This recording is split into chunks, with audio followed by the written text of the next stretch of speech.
I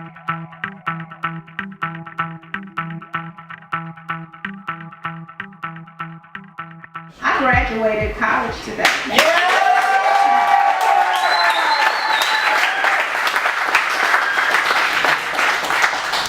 And it only took me 22 years.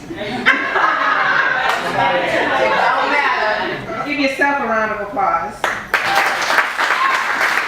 Did I mention I graduated high school? I said high school. It's called To Know or Not to Know, a Shakespearean twist. They were the most beautiful love story never written.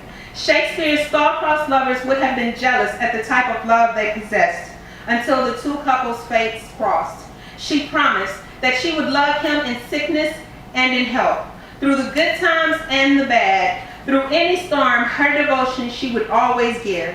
And he promised her that he would honor and cherish his queen, never letting any hurt or harm come between them for as long as they both shall live. Standing under God's roof, witnessed before family and friends, they promised each other forever, joined by vows, bound by secrets, until the very end.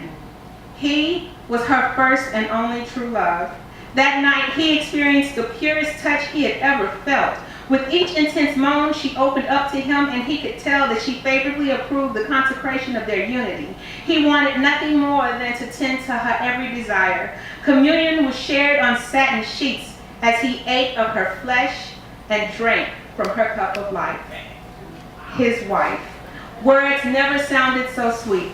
Her name got lost in translation, somewhere between calling for a holy interference and a passionate cry in undiscovered languages for more. Their passion would soon redefine gravity. As time passed, his love grew. There was no denying his love for her. He loved her. He loved her to death.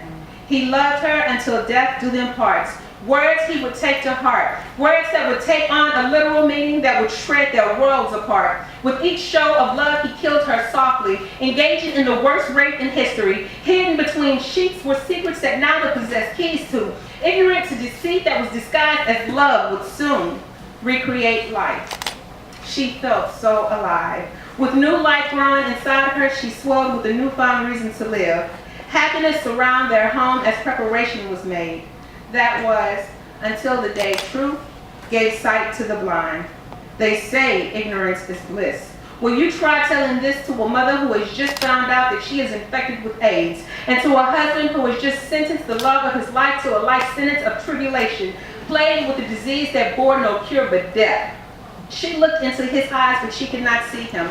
She realized that she did not know the man that now stood before her. Thinking as the story begins to unfold about her promise to love him through sickness and in health, she searches deep within herself to find the courage needed to tell him she still loved him, but all she could think about was the life of her unborn child. All the while, shadows casted over his head as he picked them out one by one, remembering women that came before her, deciphering his past life and events which led up to this. You see, protecting himself was never at the front of his list. Invincibility replaced latex, which inevitably replaced common sense. How could this have happened to me? He is still finding it so very hard to believe. And this is where the star-crossed lovers' fates are revealed. There is no love great enough to heal or make happy this tragedy. The manifestation of their destiny was sealed with the unrevealed knowledge that was silently tucked away deeply beneath the fortress of love.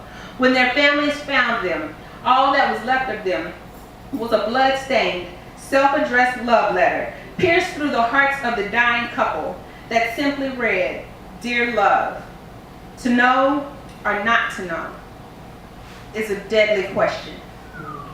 Get yourself tested."